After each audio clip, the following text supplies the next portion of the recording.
이번 주 시민데스크, 조직 폐쇄성으로 접근 자체가 쉽지 않은 군내 소식을 YTN은 어떻게 보도하고 있을까요? 시청자 비평 리뷰 Y에서 알아봅니다. 오늘 에필로그 Y 시간, 거래소를 이용한 신종 범죄 사건을 연속 보도한 김우준 기자와 함께 최근 잇단 금융사기 범죄에 대해 이야기 나눠봅니다. 시청자 브리핑 시시콜콜 위클리픽, 부족함 없는 방송을 위한 그날까지 시청자 의견에 YTN이 응답합니다. 시청자 여러분 안녕하십니까? 시민데스크 강진원입니다. 추석을 앞두고 금융사기가 기승을 부리고 있습니다. 금융감독원은 선물 배송 확인, 국민지원금 등을 사칭한 문자 메시지에 대해서 주의를 당부했습니다. 택배 조회, 명절 인사, 모바일 상품권 증정 등의 문자 메시지는 일단 의심하시고 개인정보를 요구할 경우 절대 입력하면 안 됩니다. 추석 연휴 중에라도 국번 없이 118 상담센터에서 24시간 무료 상담이 가능하니까 사이버 범죄 피해가 의심될 경우 적극적으로 이용하시기 바랍니다. 이번 주 시민데스크 시청자 비평 리뷰 Y로 시작하겠습니다.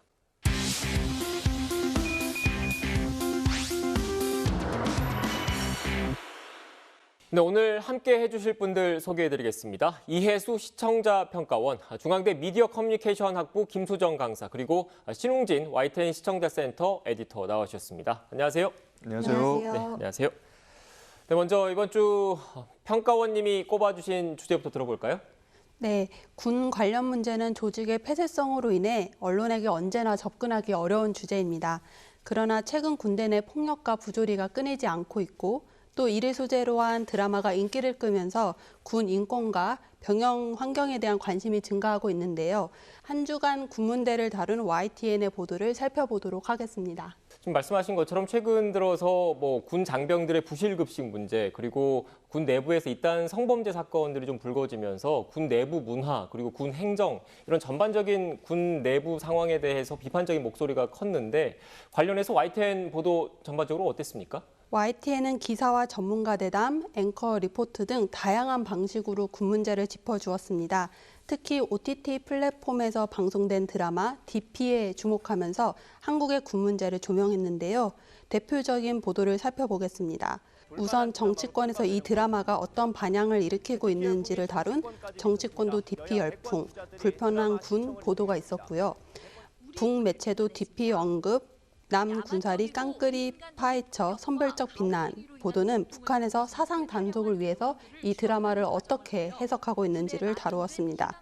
제가 몇 명을 날린 킬러, 육군 하사도 성추행 피해, 해군 일병 휴가 중 극단적 선택, 집단 따돌림 의혹, 공군 비행단 교관 학생 조종사의 폭언 의혹 수사 중 등은 육군, 해군, 그리고 공군에서 발생한 사건 사고를 발빠르게 전한 뉴스였습니다.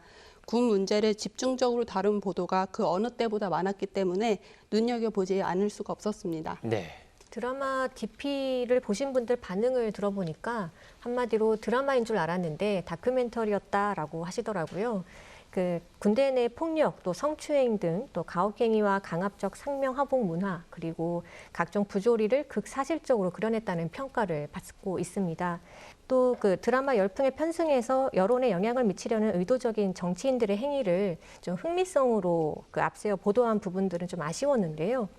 정치권도 DP 열풍, 불편한 군 보도를 보면 이재명, 홍준표, 유승민 세 후보가 SNS에서 DP 드라마를 보고 감상을 올리면서 또 함께 군 개혁 관련한 언급을 올렸습니다. 그래서 후보자들이 최근에 발생한 어떤 군 내 성추행 문제에 대한 어떤 근본적인 문제 인식과 또 대책이 무엇이 있는지, 혹은 또 부실급식이나 따돌림 문제에 대해서 어떠한 입장인지 조금 더 적극적으로 취재를 나섰으면 어땠을까라는 아쉬움이 남습니다. 이 군 관련 문제를 다룰 때에는 기사의 객관성과 또 신뢰성을 확보하기 위한 차별화된 취재와 보도 전략을 고민할 필요가 있을 텐데요. 군 당국에서 공개한 자료 외에도 자체적으로 수집한 정보를 제시해서 사건의 이해를 구체화할 수 있도록 노력해 주었으면 좋겠다라는 생각을 했습니다. 네, 지금 박사님 말씀 들어보면 군이라는 게 폐쇄적인 조직이다 보니까 취재에 한계가 있겠지만 그래도 좀 더 적극적으로 노력해달라, 이런 취지신 거죠? 네, 맞습니다. 언론은 군 내부에서 터진 사건을 선제적으로 접근하기보다는 좀 사건이 터진 후에 접근해서 보도하는 경향이 있습니다. 그래서 그때그때 이슈가 터질 때마다 군인권센터와 같은 그 민간단체 기자회견이나 국방부의 공식 브리핑에 기초해서 보도하는 경향을 보입니다. 최근에 그 성추행 피해 공군 중사 사망 사건과 관련해서 YTN이 보도한 내용을 보면 민간 자문기구인 그 군검찰수사심의위원회의 진행 과정을 보여주었는데요.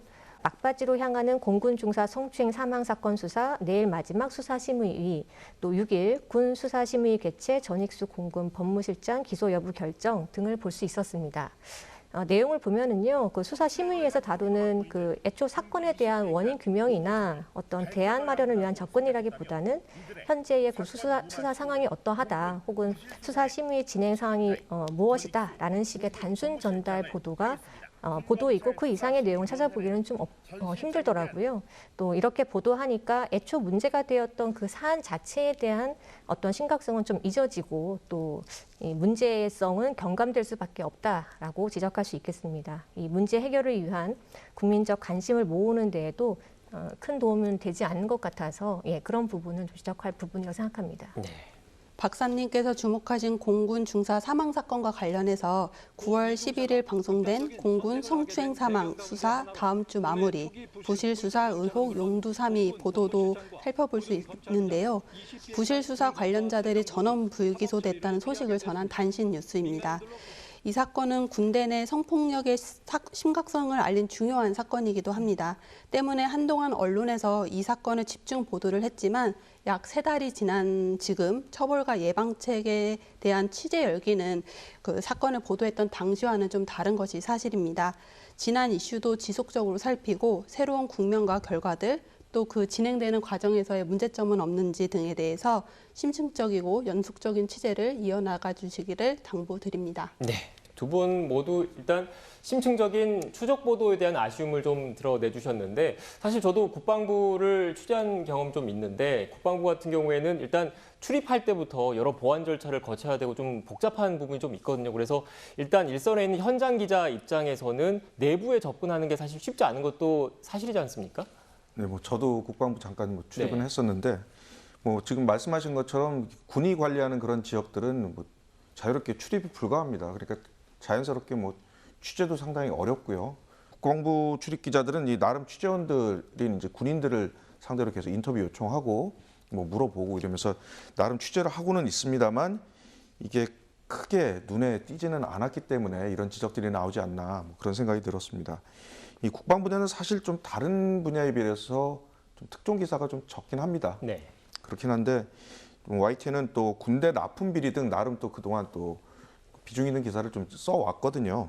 이 과정에서 가장 결정적인 게 사실 또 제보입니다. 그렇기 때문에 또 이 자리를 빌어서 다시 한번 또 이 군대를 바꿀 수 있는 이 용기 있는 그런 제보를 시청자 여러분들께 다시 한번 좀 부탁드리고요. YTN은 아무튼 이런 이슈가 생겼을 때 계속 적극적으로 보도함으로써 관심을 계속 유지하고 또 조금씩이나마 이제 변화를 이끌기 위해 계속 노력하고 있다. 그렇게 좀 말씀드리고 싶습니다. 네. 지금 에디터님께서는 어떻게 보면 보안이 생명인 군 내부 사정을 취재하는데 이런 그 취재 기자 입장에서 현실적인 어려움을 말씀을 해주셨는데, 그렇다고 해서 마냥 내부 고발자의 목소리에만 의존할 수는 없을 것 같습니다. 뭔가 대안이 있을까요? 기자의 역량으로 군 내부를 취재하는 것이 어렵다면 차선책으로 전문가의 목소리를 빌려서 논란을 분석해보는 것도 좋은 방법 중 하나라고 생각합니다. 네. 9월 7일 탈영병 추격기 다룬 DP에 열광하는 이유는 이 방송은 대중문화 평론가와의 전화 연결을 통해서 드라마 흥행 비결을 점쳐보면서 드라마에 묘사된 국내 가혹행위의 논란들을 연결짓는 방식으로 진행이 되었는데요. 때로는 현안을 기능적으로 보도하는 방식보다 이렇게 대중문화 비평과 현실 문제를 결합시키는 방식이 주목과 흥미를 끌면서도 쟁점의 심각성을 전달하는 방법으로서 호소력이 있다고 생각합니다. 24시간 보도 전문 채널인 YTN이 다양한 방식으로 뉴스를 생산하는 시도로도 의미 있는 방송이었다고 생각이 들고요. 대담의 경우 경중을 어디에 두느냐에 대한 고민도 좀 필요할 것 같습니다. 9월 10일에는 국방권익연구소장을 초청한 뉴스큐, 드라마보다 더한 현실, DP에 투영된 군 가혹행위 대담이 방송되었습니다. 군 문대에 좀 더 밀착된 전문가와의 대담인 만큼 앞선 대중문화 평론가보다는 좀 더 군 조직 문화의 구조적인 접근이나 분석, 그리고 제도적인 측면의 어떤 개선 방안들이 구체적으로 다루어질 것이라 좀 기대를 했는데요. 그런데 10분의 긴 시간 동안 드라마와 현실을 비교하면서 폭력의 사례를 나열하는 데 치중이 되었고, 그 과정에서 충격적인 가혹행위나 비인격적인 폭언들이 적나라하게 좀 소개되고 묘사되는 경향도 있었습니다. 그에 비해 개선안에 대해서는 1분 채 되지 않는 짧은 시간에 장병들의 인식 개선이 필요하다라고 결론 지어지는 다소 개인의 차원의 당부로 매듭 지어지는 부분이 조금 아쉬웠습니다. 생방송 대담은 출연자의 역할이 중요하겠지만 어떻게 질문하느냐에 따라서 또 내용이 달라지기도 할 텐데요. 심층적으로 현안을 들여다보고 해결책을 다룰 수 있도록 또 이에 대한 대담자의 답을 이끌어낼 수 있는 질문 구성에 있어서 좀 더 많은 고민과 준비가 필요하지 않았나 생각이 듭니다. 네, 뉴스큐 성추행 신고 뒤 수사 안 하고 징계만 반복되는 군의 미흡한 대응, 대담이 있었는데요. 군 내부에서 계급이나 지휘 관계를 이용한 성폭력 사건은 부대 내부에서 회유나 종용을 받았을 가능성이 높다라는 내용이 있었습니다. 이 대담을 보면서 군대라는 폐쇄적이고 보수적인 조직에서 벌어진 사고라고 치부해서 간접적인 보도 또 단순 전달 보도로만 다룬 것은 아니었던가 좀 되돌아보아야 하겠다라는 생각이 들었고요. 지금 언론에서 어느 정도 알려진 사건들은 몇 사람의 노력으로 아주 힘들게 드러난 지극히 폐쇄적인 우리 한국 군대의 아주 작은 단면이라고 생각을 합니다. 이 군대는 우리 사회의 축소판이라고 하는데요. 이번 기회로 언론이 군내 그 인권 개선을 적극적으로 촉구하는 목소리를 강력하고 그리고 꾸준하게 내면 좋겠다라는 생각이 듭니다. 네, 두 분께서 말씀하신 대로 국내 인권 침해 문제 그리고 일단 성범죄 사건 같은 경우에는 비단 어제 오늘의 일은 사실 아니지 않습니까? 그런데도 이게 계속 개선되지 않고 있는데 이런 근본적인 개선책을 끌어내기 위해서 언론도 나름의 역할을 해야 될 것 같은데 어떻게 보십니까? 네, 뭐 아까 전문가 말씀하셨는데 이것도 뭐 무기 개발 미사일 같은 거 이런 거 설명할 때는 사실 전문가들 설명이 꼭 필요하긴 합니다. 네. 근데 뭐 최근에 뭐 문제가 되는 가혹행위라든지 이런 군 생활과 관련돼서는 사실 여론만 잘 분석을 해도 뭐 솔루션이라든지 이런 것들을 생각해 볼 수가 있거든요. 이 성인 남성 대부분이 다 군대를 다녀왔고요. 그리고 뭐 여성 일반 여성이라고 하더라도 뭐 오빠나 남동생 그리고 뭐 심지어는 뭐 아들이 이제 군대를 가거나 뭐 이렇기 때문에 사실 전 국민들이 다 이 문제에 대해서 잘 알고 있다 이렇게 봐도 좀 무방하거든요. 근데 뭐 한동안 부실 급식 그 많은 관심 끌지 않았습니까? 이 보통 이 문제 사진이 올라오면 군을 탓하는 그런 댓글이 많았는데 이 최근에 그 육군 과학화 전투훈련이 KCTC 기간 중에 밥하고 김치만 나왔다라는 그런 사진이 그 올라왔는데 이번에는 좀 그 반응이 좀 사뭇 달랐습니다. 왜냐하면 그 전시를 가정한 훈련 상황인데 반찬 타령을 꼭 그렇게 했어야만 하느냐, 그리고 또 훈련 중에 핸드폰을 가지고 그 사진을 찍었다라는 것을 이제 문제 삼으면서 제보한 병사를 뭐 징계해야 된다, 징계하라 이런 요구가 올라왔습니다. 하지만 뭐 국방부는 이제 그 급식 관련 배식 문제는 뭐 공익적 제보 차원이기 때문에 굳이 뭐 찾거나 뭐 징계할 그런 계획은 없다라고 이렇게 설명을 하긴 했는데요. 제가 제대한 지 딱 30년 되거든요. 그동안 군대가 좀 나아졌다라는 건 뭐 사실 맞는 것 같습니다. 하지만 그 가혹행위 등 고질적인 문제가 근절되지는 않았거든요. 여전히. 그렇기 때문에 이 언론은 여론 그리고 상식 등에 의거해서 아직도 왜 이런 질문을 끊임없이 계속 해야 할 것 같습니다. 네. 말씀하신 것처럼 국내 고질적인 병폐와 부조리를 어떻게 보면 없애기 위해서 언론도 적극적인 노력이 필요하다는 말씀이셨던 것 같고요. 오늘 나눈 대화 내용 정리하면서 마무리하겠습니다. 마지막으로 이것만은 꼭 명심할 수 있도록 먼저 평가원님께서 요약해 주시겠어요? 군 조직의 변화, 언론의 적극적인 취재 보도가 절실합니다. 과거 군의 폐쇄적인 조직 문화로 언론의 취재가 어려웠던 시기가 있었습니다. 그러나 지금은 군 인권센터나 시민단체, 병사 개개인의 제보 등 군의 폐쇄성을 해체하고 변화를 이끌어낼 취재원들이 많아지고 또 다양해졌습니다. 언론은 이와 같은 네트워크를 활용하여 적극적으로 취재원을 발굴하고 군대 내 폭력과 부조리를 고발하는 데 앞장서야 하겠습니다. 또한 보도가 폭행과 가혹행위에 집중되는 경향이 있는데요. 그뿐만 아니라 사생활이나 종교의 자유침해 등 우리에게 잘 알려지지 않은 군대의 소소한 문제들을 다루는데도 소홀하지 말아야겠습니다. 네. 다음으로 교수님의 한 줄 평 들어볼까요? 네, 방관하지 말고 파수꾼 같은 언론이 되어야 잇따른 반인권 그리고 성폭력 사건과 이를 축소하거나 은폐하려 했던 의혹이 나오고 있습니다. 언론이 군의 고질적인 병폐를 지속적으로 취재하고 또 개혁을 촉구하는 파수꾼의 역할을 적극적으로 해야 할 이유가 충분해 보입니다. 네. 방관하지 말고 든든한 사회적 감시자의 역할을 해달라는 당부 말씀이셨는데 오늘 이렇게 세 분의 분석과 해설 말씀 잘 유념해서 YTN 보도와 프로그램 개선에 앞장서겠습니다. 오늘 말씀 고맙습니다. 감사합니다.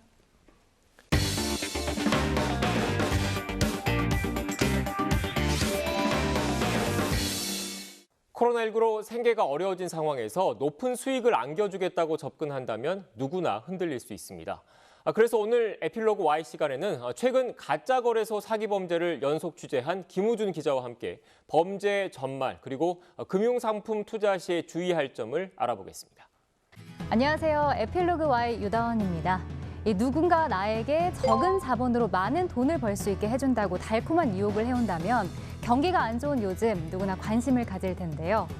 최근 자금 투자에 서툰 사람들을 겨냥해서 투자금을 가로채는 신종 사기가 급증하고 있습니다. 그 피해액만 무려 수백억 원대에 달한다고 하는데요. 오늘은 가짜거래소 사기 피해 사건을 연속 보도한 김우준 기자와 함께 자세한 소식 알아보겠습니다.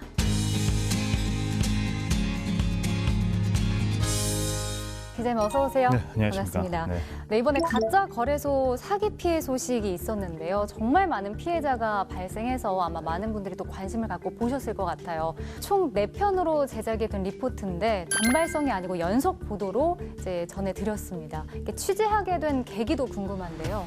지난 3월부터 이제 특검법이라고 해서 이제 거래소에 그 제한을 가하는 제재를 가하는 이제 정보 법안이 이제 실행이 됐거든요. 저희가 그 지난 3월부터 기점으로 이 거래소를 둘러싼 그러니까 이제 가상화폐를 둘러싼 다양한 사건 사고들을 많이 취재를 했습니다. 이제 아무래도 제가 이쪽에 사건에 좀 주력을 하다 보니까 저에게 개인적인 이메일이 왔습니다. 근데 그 비슷한 시기에 동시다발적으로 한 수십 명의 이메일이 왔어요. 네. 그래서 살펴보니까 모두 다 같은 거래소를 이용을 했고 같은 피해가 나왔기 때문에 그래서 이제 취재를 시작하게 된 겁니다. 그러니까 피해자들 이야기를 좀 들어보셨을 것 같은데요. 투자를 했을 때 좀 의심을 해보진 않았다고 하나요? 처음에는 당연히 의심을 네. 했죠. 왜냐하면 그분들 입장에서는 정말 5만 원, 10만 원 소액일지라도 굉장히 소중한 돈이었기 때문에 의심에 의심을 거듭을 하고 이 부분을 지켜를 봤습니다. 처음부터 이 받자마자 바로 이 거래소에 뛰어들어야 되겠다 이게 아니었어요. 근데 이 범죄 조직이 거래소를 제한하는 동시에 한 단톡방에 초대를 해요. 그래서 일단은 여기서 일어나는 일을 잘 봐봐라. 네. 저는 사실 주식을 안 하기 때문에 안 하는데도 저는 그 문자를 많이 받아봤어요. 이게 뭐 상한가, 뭐 이 종목 뭐 선택하세요 네. 이러면서 오픈 카톡방 주소가 담겨 있는 문자 맞죠, 이게? 네, 맞습니다. 네. 이런 걸로 들어가서 오픈 카톡방에 들어가면 네. 이제 관련된 사람들이 이제 이야기를 하고 있는 건가요? 네. 보통 저희가 리딩 문자를 많이 받잖아요. 이 리딩 문자 자체가 아예 뭐 불법이다라고 얘기할 수는 없어요. 왜냐하면 투자에 대해서 컨설팅 해줄 수 있는 업체는 분명히 있거든요. 하지만 이거는 어디까지나 허가를 받은 업체만 할 수 있는 거고요. 무허가 업체가 이렇게 내가 너에게 정보를 알려주겠다라는 이 행위, 그다음에 이로 인해서 돈을 받으면서 리딩을 해주는 행위 자체는 불법이거든요. 그리고 이게 이 자체로 불법을 끝나는 게 아니라 앞서 말씀드린 것처럼 이번 사기 사건에서 보시다시피 추가 범죄로 이어질 가능성이 굉장히 많아요. 아니 앵커님께서 솔직히 생각해보면 네. 누가 모르는 사람이 나한테 좋은 종목을 주진 않을 거 아니에요. 그렇죠. 아무 이유 없이. 당연하죠. 네. 당연히 그런 이유가 있기 때문에 리딩 문자를 받았을 때는 조금 주의할 필요가 굉장히 있습니다. 그러니까 문자를 받으면 물론 뭐 이렇게 읽어보는 것도 중요하지만 이게 삭제하는 게 제일 낫겠다라는 생각이 드네요. 네, 수신 거부 기능이 좀 잘 돼 있어가지고요. 네. 네, 답장하지 말고 웬만하면 수신 거부를 하는 게 훨씬 더 낫죠. 네. 정말 많은 피해자가 있고 많은 피해액이 있는데 이게 가능한 건가요, 이렇게가? 저도 직접 들어가 봤거든요. 네. 한 500명, 600명이 그 안에 들어가 있어요. 익명 카톡방으로. 네. 그리고 실제로 이제 이제 방장, 소위 말하는 이제 방장, 뭐 팀장이 뭐 몇 시 몇 분에 리딩 시작합니다. 뭐 얼마에 어떻게 걸어 놓으세요. 네. 이런 딱 지시가 내려집니다. 그러고 나서 이 참여를 안 한 피해자도 그걸 볼 수 있어요. 네. 그러고 나서 한 1분, 2분 뒤면 뭐 수익 인증해가지고 다양한 사진들이 막 엄청나게 올라와요. 네. 뭐 500만 원, 뭐 1000만 원, 뭐 2천만 원, 3천만 원 벌었습니다. 쭉 올라오니까 피해자들 입장에서는 이거 정말 되는 거구나라고 생각할 수 있는 어떤 하나의 이제 장치를 마련해 먼저. 오픈 카톡방에 직접 참여를 해보셨다고 네. 했잖아요. 진짜 들어가서 이렇게 쭉 보다 보니까 이렇게 의심보다는 이렇게 믿을 수밖에 없는 분위기던가요? 이제 바람잡이들이 그 활동이 정말 저도 혹할 정도로. 혹할 정도로 이게 굉장히 교묘하더라고요. 네. 무조건 수익이 난다고 올리지도 않아요. 뭐 누구는 뭐 오늘은 조금 뭐 손해가 났는데 이번 픽으로 다시 뭐 이제 회생했습니다. 막 약간 다양한 어떤 시나리오도 더 갖고 있더라고요.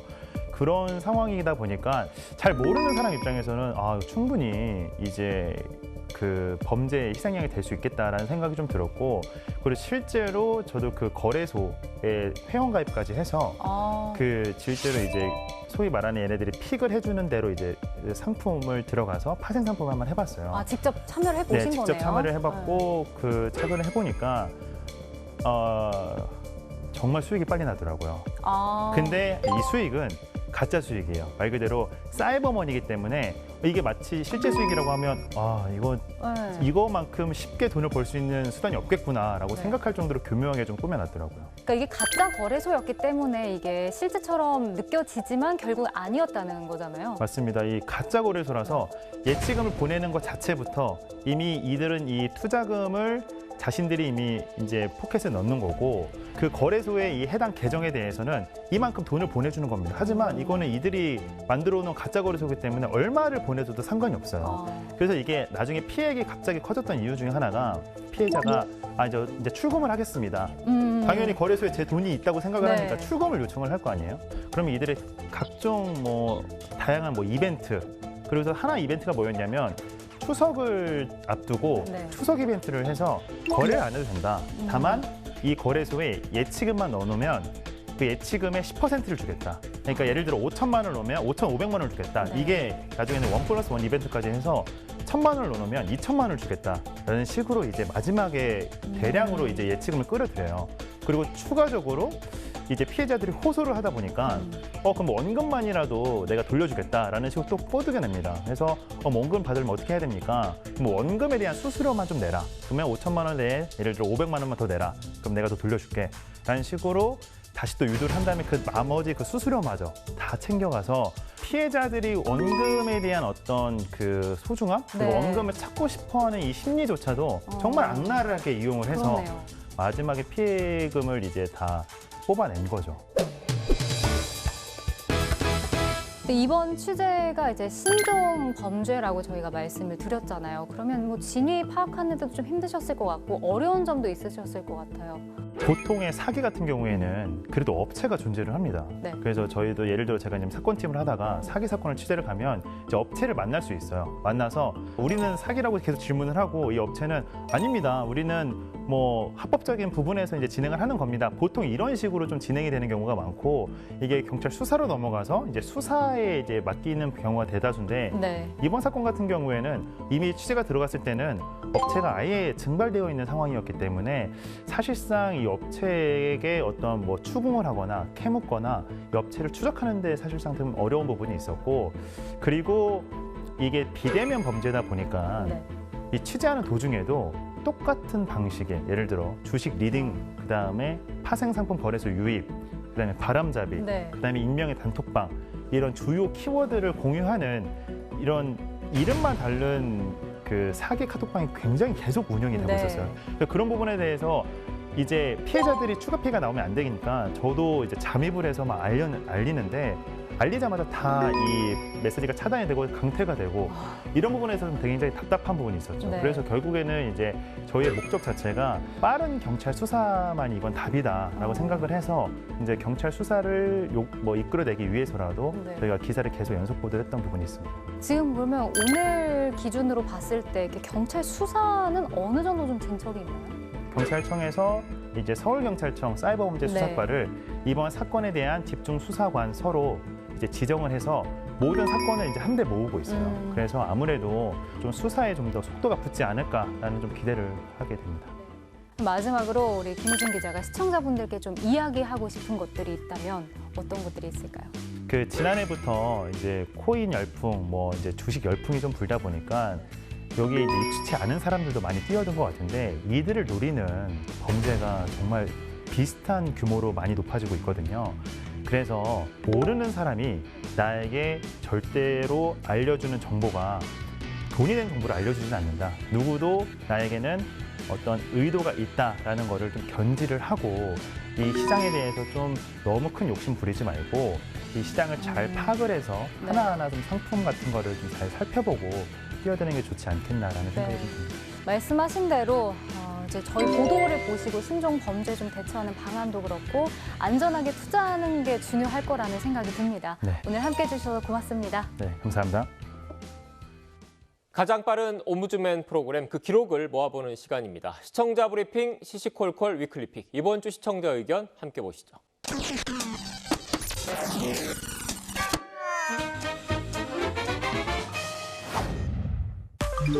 카카오 택시 등 포털 독점에 대한 비판이 이어지고 있습니다. 시청자 전화 의견 듣겠습니다. 초창기에는 카카오에 가입하면 도로 3,000원씩 주고 했었는데 지금은 이제 월 10만 원씩 내야 카카오 가입해 준다고 그렇게 됐습니다. 회원가입 안 하면 콜도 자기 마음대로 독점해서 가져가고 그 없는 사람들 판단을 10만 원씩이나 가져가가지고. 택시 호출 플랫폼인 카카오티에 가입한 택시기사가 93% 수준이라는 스트레이트 기사에 달린 댓글을 보면 카카오 택시에 대한 비판적 댓글이 상당합니다. 카카오 택시 너무 비싸다. 기사님들도 수수료 너무 높다고 카카오로 콜하지 말라고 하더라. 공정거래위원회 뭐 하는 거냐. 그런데 이용자 입장에서는 택시 타기가 편해졌다는 댓글과 함께 승객과 차량을 연결해주는 우버 택시나 타다 등이 자리 잡지 못한 것을 지적하는 소수의 댓글도 보입니다. 우버 택시, 타다 등 죽어라고 결사 반대하더니 카카오 택시 때문에 못 살겠다?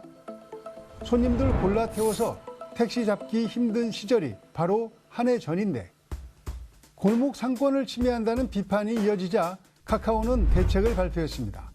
꽃과 간식 배달 서비스는 중단하고 택시 서비스도 바꾸겠다는 것입니다.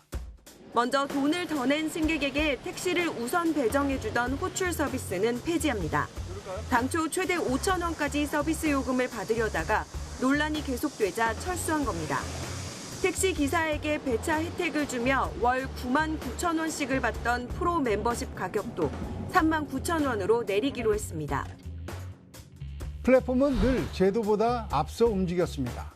때문에 과도한 규제가 플랫폼의 혁신을 막는다면 시대착오적인 것이 됩니다. 그러나 플랫폼이 그 독점적 지위를 이용해 그 혁신의 성과까지 독점한다면 소비자들은 받아들이기 어려울 것입니다. 플랫폼의 혁신과 규제 사이에서 플랫폼의 경제 민주화에 대한 구체적인 사회적 합의가 필요한 때가 된 것 같습니다.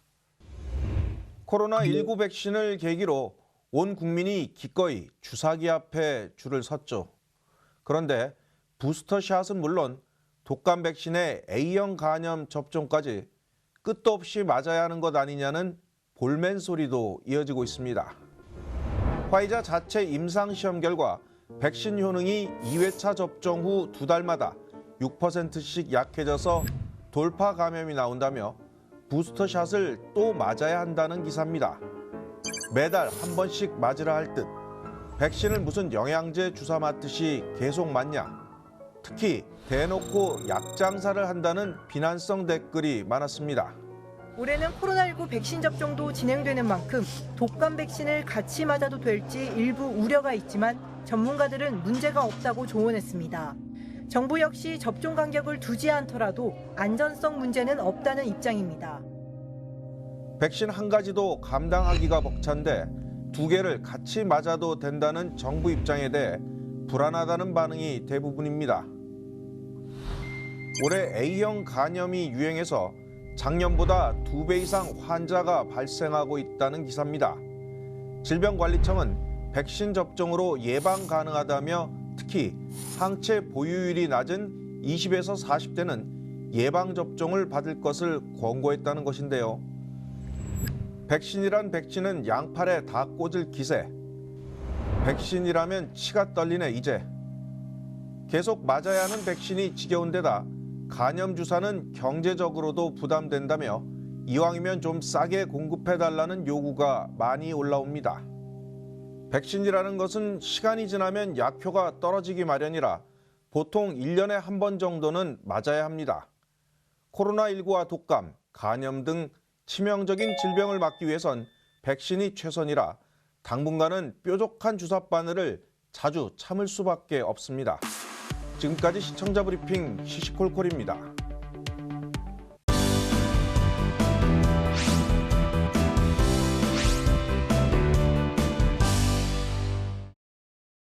YTN DMB 시청자위원회를 시작하겠습니다. 이번 주제는 뉴스멘터리 전쟁과 사랑에 대한 내용입니다. 동서고금 후 전쟁을 현재 뉴스와 연결해 역사의 교훈을 얻은 프로그램입니다. 세 편의 프로그램이 강대국의 무덤 아프가니스탄, 한민족의 빛나는 승리, 청산리 대첩, 그리고 전 세계를 흔드는 사이버 전쟁입니다. 과거 선조들의 업적, 현재 관심이 높은 이슈, 그리고 미래 흐름에 대한 내용입니다. 이에 대한 위원님들의 의견을 말씀해 주시기 바랍니다. 한민족의 빛나는 승리 청산리 대첩편 같은 경우에 특히 이 동서고금의 전쟁을 현재 뉴스하고 연결해서 역사적인 교훈을 얻고 전쟁 없는 세상에 대해서 연구해본다 라는 프로그램 취지에 좀 잘 맞지 않았나 생각을 했습니다. 다만 좀 아쉬운 것은 일본군이 또는 일본이 훈춘 사건을 조작했다라는 설명을 패널분이 하시고 또 MC분께서 진행을 하실 때 그 해당 주체를 지들이라는 말로 지칭을 한다든지 또 상대를 설명을 할 때 얍삽하다와 같은 표현을 쓰신 점은 좀 적절치 않았던 것 같습니다. 이게 아무래도 역사적으로 예민할 수 있는 한일 관계를 다루고 있기 때문에 YTN DMB처럼 공중파 채널에서는 표준어를 사용하고 또 중립적인 단어를 선택하도록 조금 더 신경을 써야 하지 않을까 생각을 했습니다. 30회 강대국의 무덤 아프가니스탄 편에 대해 말씀을 드리겠습니다.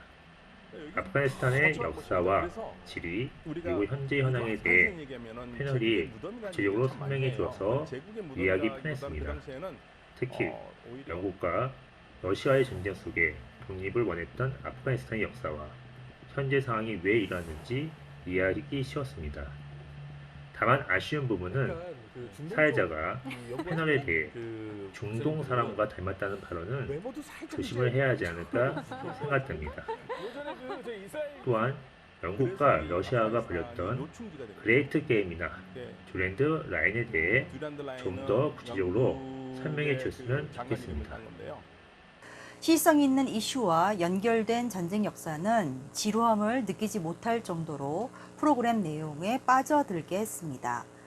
다만 기의의도에서처럼 전쟁이 없는 세상을 꿈꾸기에 전쟁이 없는 세상을 만들기 위해 전쟁을 연구한다는 취지가 잘 반영되기 위해서는 전쟁의 역사를 해설함에 있어서 침략한 제국의 시선으로 역사를 전달하는 것에 그치지 말고 침략당한 국가의 시선에서 그리고 민간인의 시선에서 바라본 전쟁의 역사도 같이 담아내는 것이 필요하다고 생각합니다. 예를 들면 아프가니스탄 편 방송 내용 중에서 2001년 이후 아프가니스탄에서 전사한 미군과 다목적군의 사망자 수가 나왔습니다. 하지만 아프가니스탄 군인의 사망자 수나 민간인의 사망자 수는 거론되지 않았습니다. 전쟁이 없는 세상을 위해 전쟁의 역사를 통해 교훈을 얻자는 프로그램에서 막강한 힘을 가진 침략국의 시선으로만 전쟁의 역사를 다루게 된다면 강대국의 침략 논리, 정치적 입장에만 매몰될 수 있기에 전쟁사를 통한 균형감 있는 교훈을 얻기 어렵습니다. 아프가니스탄 사태를 시의적절하게 다룸으로써 해당 사태에 대해 낯선 시청자들의 니즈를 제대로 충족시킨 좋은 특집이었다고 생각이 됩니다. 주제는 첫째, 아프가니스탄이 왜 제국의 무덤인지, 둘째, 아프가니스탄의 상황은 어떻게 변할 것인지에 대해서 다각적으로 다루고자 했다는 점은 적절하다고 할 수 있을 것입니다. 중동 전문가인 박현도 교수님의 섭외 및 아프가니스탄의 역사, 파키스탄과 이란과 그리고 중국과의 국경을 접하고 있는 아프가니스탄의 지리적 위치를 바탕으로 역사로부터 하나하나 거슬러 올라오는 구성이 상당히 좋았다고 생각이 듭니다. 다만 주제는 결국 아프가니스탄에서의 사태가 왜 이런 사태로 전개되었는지에 대한 부분이 시청자들의 주요 관심사일 것을 고려하면 중요 내용을 조금 더 정리해서 시각적으로 적극적으로 전달하는 부분이 있었다면 좋았을 것 같습니다. 프로그램이 전달하고자 하는 내용을 좀 더 명확하게, 효과적으로 전달하기 위해서 진행자를 비롯한 출연자들이 발음과 어휘 사용에도 주의를 기울일 필요가 있습니다. 아프가니스탄, 바그람 기지 등과 같은 주요 지명을 지속적으로 아프가니스탄, 바글람 기지라고 발음한다든지 손을 떼다를 손을 띄다라고 발음한다든지 얍삽하다와 같은 비속어를 쓰거나 그런 식의 적의가 있는 거죠와 같이 부정확한 어휘를 사용하는 것은 시청자들의 이해를 방해할 뿐만 아니라 방송 언어로서도 적절하지 않다는 인상을 주었습니다. 프로그램이 전달하고자 하는 내용이 정확하고 적절한 언어로 전달될 수 있도록 더욱 노력하는 것이 필요하리라 생각합니다. 세 편 다 시사성과 메시지가 명확한 공익적인 내용입니다. 진행자와 주제에 대한 시청적인 설명을 위한 참여진 또한 좋았습니다.